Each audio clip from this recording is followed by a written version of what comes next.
Welcome to the Deep Dive.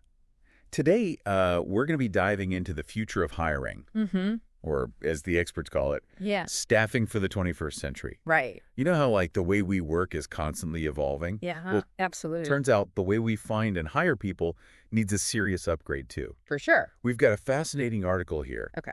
Staffing 21st Century Organizations by Wayne F. Cascio and Herman Aguinis. Aguina is like the beer. Exactly.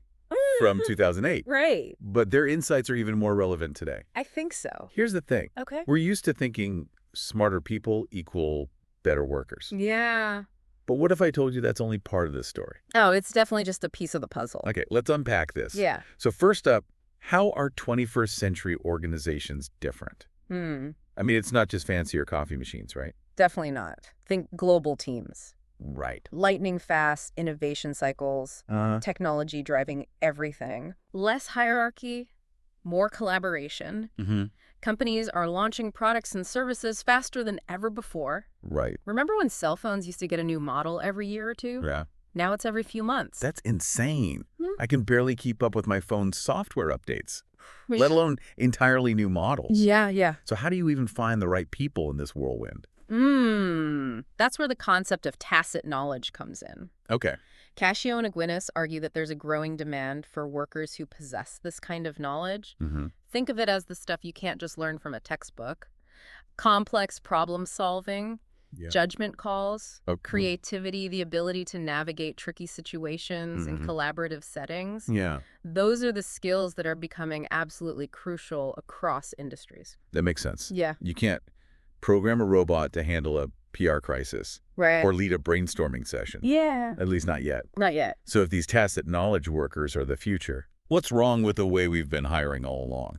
Well, the traditional model, relying on things like intelligence tests and personality assessments, it has its limits, don't get me wrong. Right. It's better than hiring based on gut feeling alone. Yeah.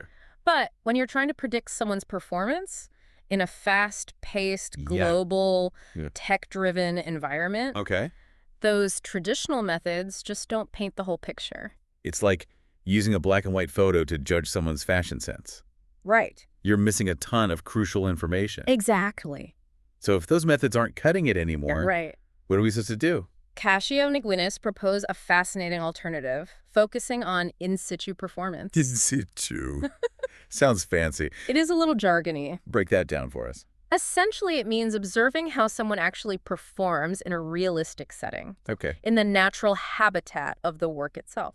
Instead of relying solely on isolated tests, we need to see how people handle real-world challenges, how they interact with their team, how they adapt when things go sideways.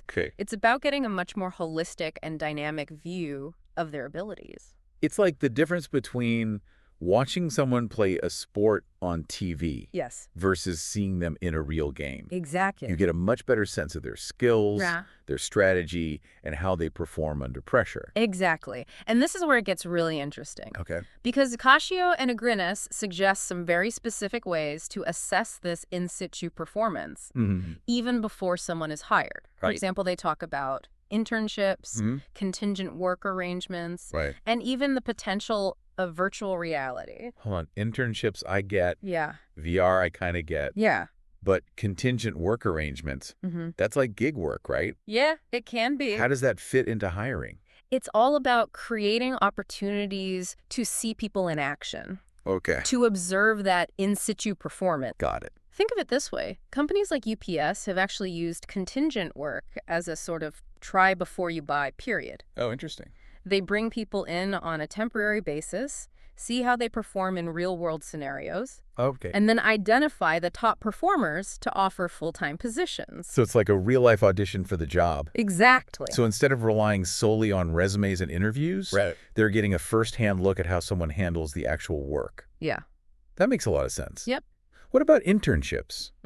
Aren't those already doing something similar? Absolutely.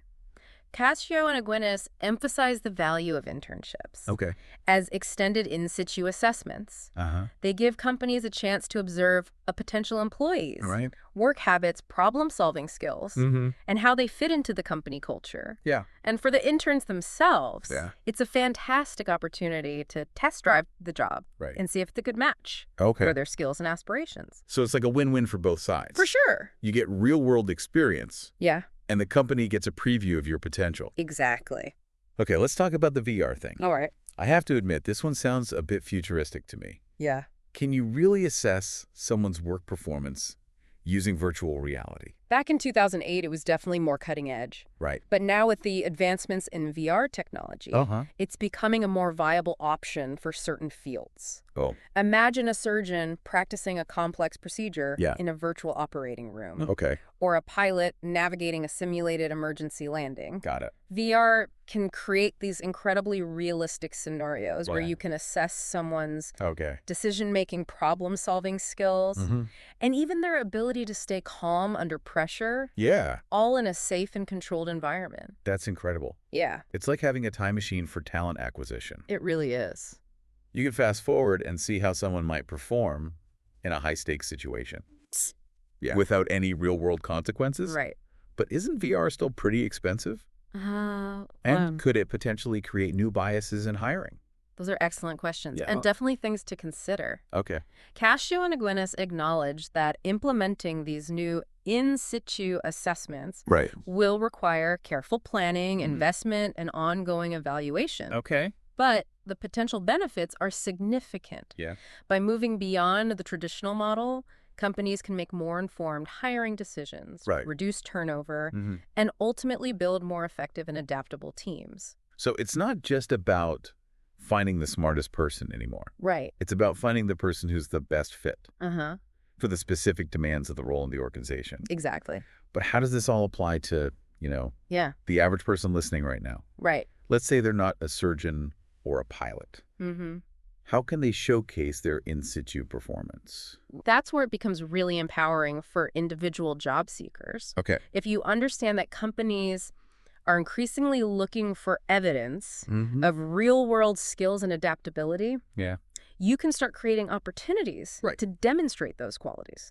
Think about projects you can take on volunteer work or even starting your own side hustle. It's all about going beyond your resume and building a portfolio of experiences that show potential employers what you're capable of. So it's like taking control of your own career narrative. Exactly. And showing, not just telling what you bring to the table. For sure. That's a great takeaway. I think so too. But as we wrap up this deep dive, I have to ask. Cascio and Aguinis, they leave us with a final thought-provoking question. They ask, if we want to attract and keep the best talent in this rapidly changing world of work, what are the organizational and societal implications? That's a big one. It's a big one. Yeah, it makes you think about the role of education, government policies, even corporate responsibility in preparing people and companies for the future. Are we teaching the right skills? Exactly. Are we creating environments where people can learn and adapt throughout their careers? Yeah, you're hitting on something crucial here. It's not just about tweaking hiring practices. It's about a fundamental shift in how we think about work talent and the kind of future we're building. This deep dive has really opened my eyes to how much more there is to staffing than just filling open positions. It's about recognizing that talent is our most valuable resource. For sure. And that investing in its development is not just good business. It's essential for everyone. Couldn't agree more. As we move further into the 21st century, the ability to adapt, learn and collaborate for sure will be the defining characteristic of successful individuals and organizations. So what's the takeaway for our listener today? If they want to thrive in this new world of work, what should they be focusing on? Be proactive. Don't wait for someone to hand you the perfect opportunity. Build your skills. Seek out experiences that showcase your adaptability. And think about how you can contribute to this evolving landscape. The future of work is being shaped right now, and each of us has a role to play in shaping it. That's a fantastic note to end on. I think so. Thanks for joining us on The Deep Dive. We hope this has sparked some ideas and given you a new perspective on the exciting and sometimes daunting changes happening in the world of work. Until next time, keep learning, keep growing, and keep diving deep.